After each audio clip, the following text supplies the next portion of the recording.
Hello everyone, कैसे हो आप सब। एक बार पुनः स्वागत है आप सभी का हमारे अपने YouTube channel A to Z biology classes पर। उम्मीद करता हूं दोस्तों आप सभी मस्त होंगे, बेहतर होंगे, आप सभी की पढ़ाई भी अच्छे से चल रही होगी।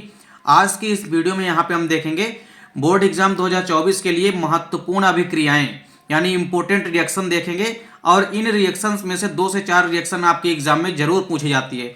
तो चलिए सीधे वीडियो को स्टार्ट करते हैं। सबसे जो पहली अभिक्रिया है वो है संयोजन अभिक्रिया।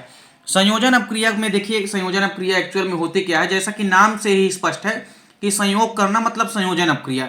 तो आपस में यहाँ पे इस अभिक्रिया में दो पदार्थ आपस में मिलेंगे और एक नए पदार्थ का निर्माण करते हैं। अब ऐसा नहीं है कि केवल दो ही पदार्थ मिल करके एक नए पदार्थ का निर्माण करेंगे, दो से अधिक पदार्थ भी आपस में मिल करके यदि एक नए पदार्थ का निर्माण करते हैं तो इस प्रकार की अभिक्रिया को हम संयोजन अभिक्रिया कहते हैं। तो वे अभिक्रियाएं जिनमें दो या दो से अधिक पदार्थ आपस में मिल करके एक नए पदार्थ का निर्माण करते हैं उसे हम संयोजन अभिक्रिया कहते हैं। एग्जाम्पल आप यहाँ पे देख सकते हैं, जैसे हमने यहाँ पे H2 लिया है यानी हाइड्रोजन अणु लिया है, इसकी क्रिया हमने कराई है ऑक्सीजन अणु के साथ, तो क्या बन गया H2O। अब यहाँ पे हमने बैलेंसी बुझाने के लिए यहाँ पे हमने 2 का मल्टीप्लाई कर दिया और यहाँ पे हाइड्रोजन में भी हमने क्या कर दिया 2 का मल्टीप्लाई। तो यहाँ पे आप देख सकते हैं आप बैलेंसी पूरी हो चुकी है। हाइड्रोजन इधर साइड भी 4 है और यहाँ पर भी 4, ऑक्सीजन 2, तो ऑक्सीजन ये हो गए 2। अब आप देख सकते हैं दूसरी अपक्रिया क्या है, वियोजन अपक्रिया। तो देखिए संयोजन अपक्रिया में और कई सारे आप एग्जाम्पल ले सकते हैं, जैसे कार्बन की क्रिया आपने कराई ऑक्सीजन से तो CO2 बन गई। उसी प्रकार आप कई सारे पदार्थ आपस में लेकर के कोई एक नया पदार्थ बना सकते हैं। तो इस प्रकार से संयोजन अपक्रिया के कई सारे एग्जाम्पल आप कर सकते हैं। तो संयोजन अपक्रिया में क्या होगा, दो पदार्थ या दो से अधिक पदार्थ आपस में मिलकर के एक नए पदार्थ का निर्माण करते हैं। अब चलिए देखते हैं वियोजन अपक्रिया। तो वियोजन का मतलब होता है टूटना, इसको आप अपघटन अपक्रिया भी कह सकते हैं। तो देखिए वियोजन का मतलब होता है टूटना। वियोजन में क्या होगा कि ऐसी अभिक्रिया जिनमें एकल अभिकर्मक टूट करके छोटे छोटे उत्पाद का निर्माण करते हैं उसे हम वियोजन अपक्रिया कहते हैं। मतलब इसमें कोई एक अभिकर्मक टूटेगा और टूट करके दो या दो से अधिक नए उत्पाद का निर्माण करेगा। तो ऐसी अपक्रिया जिनमें एकल अभिकर्मक मतलब कोई एक अभिकर्मक टूटेगा और टूट करके छोटे छोटे उत्पादों का निर्माण कर लेगा, तो इस प्रकार की अभिक्रिया को हम वियोजन अपक्रिया कहते हैं। इसका एग्जाम्पल आप देख सकते हैं, हमारे पास कैल्शियम कार्बोनेट यानी चूना पत्थर है। इस चूने पत्थर को जैसे ही हम हीट देंगे यानी हीट करेंगे या उष्मा देंगे वैसे ही ये टूट जाएगा, किसमें, कैल्शियम ऑक्साइड में और कार्बन डाइऑक्साइड में। तो कैल्शियम ऑक्साइड यहाँ पर आपका क्या है, बिना बुझा चूना, और इसके अलावा कार्बन डाइऑक्साइड गैस भी बाहर निकलेगी। इसके बाद देखिए तीसरी इंपॉर्टेंट अभिक्रिया कौन सी है, ऊष्माक्षेपीय अभिक्रिया। तो ऊष्माक्षेपीय अभिक्रिया देखिए क्या होती है, ऐसी अभिक्रिया जिसमें कि उत्पाद निर्माण के साथ साथ ऊष्मा का भी उत्सर्जन होता है, अर्थात ऐसी अभिक्रिया जिसमें ऊष्मा उत्पन्न होती है उसे हम ऊष्माक्षेपीय अभिक्रिया कहते हैं। तो इस अभिक्रिया में उत्पाद तो बनेगा ही साथ ऊष्मा भी उत्पन्न होती है। तो जैसे आप देखेंगे जो आपके पास कैल्शियम ऑक्साइड जो चूना होता है जो कि बिना बुझा चूना होता है, इसकी क्रिया यदि आप कराते हैं H2O से तो कैल्शियम हाइड्रोक्साइड बनता है और ये बुझा हुआ चूना कहलाता है, और इसके अलावा ऊष्मा भी उत्पन्न होती है। तो ऊष्माक्षेपीय अभिक्रिया का जो एग्जाम्पल है ये आपको याद रखना है। कैल्शियम ऑक्साइड की क्रिया जब हम कराते हैं किसके साथ, H2O के साथ, तो कैल्शियम हाइड्रोक्साइड बन जाता है, साथ ही साथ ऊष्मा भी बाहर निकलती है। चौथी अभिक्रिया है ऊष्माशोषी अभिक्रिया। तो देखिए ऊष्माशोषी अभिक्रिया क्या होती है, ऐसी रासायनिक अभिक्रियाएं जिनमें कि ऊष्मा का शोषण होता है उन्हें हम ऊष्माशोषी अभिक्रिया कहते हैं। तो यहाँ पे देखिए अभी ऊष्माक्षेपी में आप क्या देख रहे थे कि ऊष्मा जो है बाहर निकल रही है, लेकिन यहाँ पे ऊष्मा देना पड़ेगा तब जाके कोई भी यहाँ पे यौगिक या पदार्थ टूटेगा और दो नए उत्पादों का निर्माण करेगा।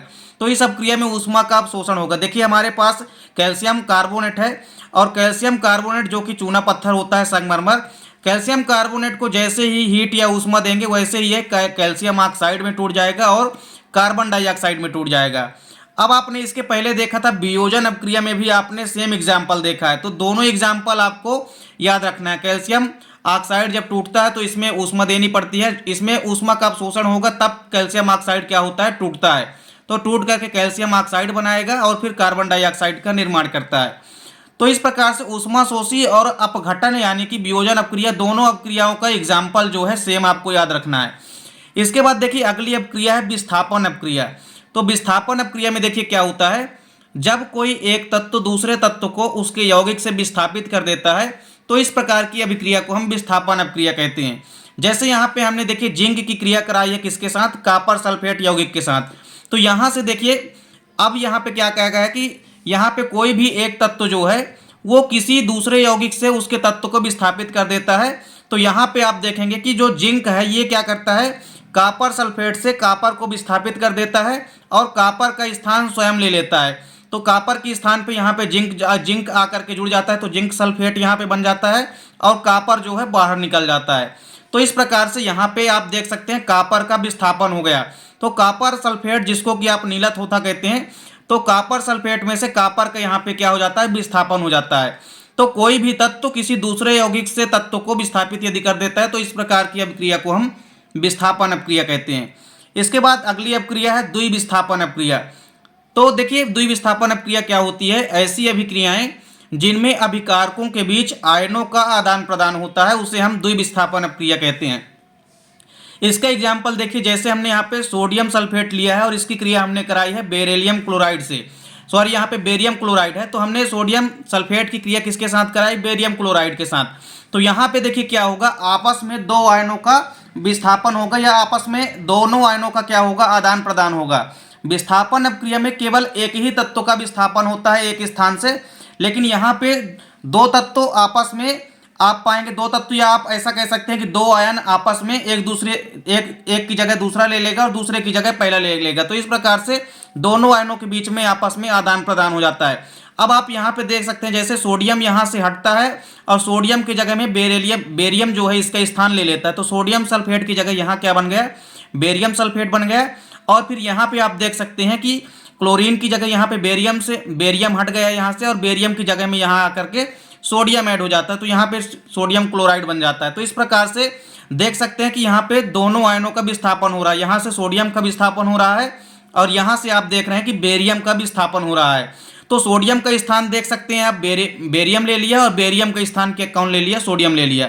तो इस प्रकार से दोनों आयनों का स्थान जो है बदल गया, तो दोनों आयनों का आदान प्रदान हो जाता है ऐसी अपक्रियाओं में। इसके बाद देखिए जो अगली अपक्रिया है वो है ऑक्सीकरण अपक्रिया। और ऑक्सीकरण ना दे करके कभी कभी आपसे ऐसा भी दे देता है कि उपचयन अभिक्रिया क्या होती है। तो ऑक्सीडेशन रिएक्शन या उपचयन अभिक्रिया वही होती है। तो देखिए उपचयन अभिक्रिया क्या होती है, तो ऐसी अभिक्रिया जिनमें कि ऑक्सीजन का योग होता है अथवा हाइड्रोजन बाहर निकलता है उसे हम उपचयन अभिक्रिया कहते हैं। देखिए इसके अलावा ऐसा भी लिखा मिल सकता है कई जगह पे कि ऐसी रासायनिक अपक्रियाएं जिनमें ऑक्सीजन का या ऑक्सीजन के अलावा किसी भी ऋण विद्युतीय तत्व का योग होता है उसे हम उपचयन या ऑक्सीकरण अपक्रिया कहते हैं। तो ऑक्सीकरण अपक्रिया क्या होती है, ऐसी अपक्रियाएं जिनमें ऑक्सीजन का योग होता है उन्हें हम क्या कहते हैं, ऑक्सीकरण अपक्रियाएं कहते हैं। देखिए जैसे यहाँ पे एग्जांपल क्या है, कॉपर की क्रिया हमने किसके साथ कराई है, ऑक्सीजन के साथ, तो क्या बन जाता है, कॉपर ऑक्साइड बन जाता है। तो इस प्रकार से आप पाएंगे कि ऑक्सीकरण अपक्रिया में क्या होगा, ऑक्सीजन का सदैव योग होता है। इसके अलावा यदि हाइड्रोजन निकले तो उसमें भी क्या होगा, ऑक्सीकरण अपक्रिया होती है। अगली अपक्रिया है रिडक्शन अपक्रिया यानी कि अपचयन अपक्रिया। तो देखिए अपचयन अपक्रिया क्या होती है, ऐसी अभिक्रिया जिनमें हाइड्रोजन का योग होता है उसे हम अपचयन अपक्रिया कहते हैं। तो ऑक्सीकरण में ऑक्सीजन का योग होता है, जबकि अपचयन अपक्रिया में आपको याद रखना है कि हाइड्रोजन का योग होता है। हाइड्रोजन के अलावा किसी भी धन विद्युतीय तत्व का भी योग हो सकता है। तो मुख्य रूप से आपको याद रखना है कि ऐसी अभिक्रियाएं जिनमें हाइड्रोजन का योग होता है उन्हें हम अपचयन अपक्रिया कहते हैं। तो अपचयन अपक्रिया में देखिए जैसे हमने यहाँ पे कॉपर ऑक्साइड लिया है, कॉपर ऑक्साइड की क्रिया हमने हाइड्रोजन के साथ कराई, तो यहाँ पे देखिए ऑक्सीजन जो है निकल करके H2 के साथ मिल करके H2O निकल के बाहर निकल जाता है और वहीं कॉपर जो है बाहर हो जाता है। तो इस प्रकार से आप पाएंगे कि अपचयन अपक्रिया में क्या होता है, हाइड्रोजन का योग होता है। तो हाइड्रोजन का जब योग हुआ तो हाइड्रोजन जो है ऑक्सीजन से क्रिया करके H2O बना लिया और बाहर निकल गए, वहीं कॉपर जो है अलग हो जाता है। अगली इंपॉर्टेंट रिएक्शन है रेडॉक्स अपक्रिया। तो रेडॉक्स अपक्रिया देखिए क्या होती है, ऐसी अभिक्रिया जिनमें अपचयन और ऑक्सीकरण अपक्रियाएं दोनों साथ साथ होती है उन्हें हम रेडॉक्स अपक्रिया कहते हैं। तो रेडॉक्स अपक्रियाओं में देखेंगे आप कि ऑक्सीकरण और अपचयन दोनों ही अभिक्रियाएं क्या होती है, साथ साथ होती है। तो जैसे यहाँ पे एग्जाम्पल दिया गया, देखिए कॉपर ऑक्साइड हमने लिया है, कॉपर ऑक्साइड की क्रिया हमने हाइड्रोजन के साथ कराई है।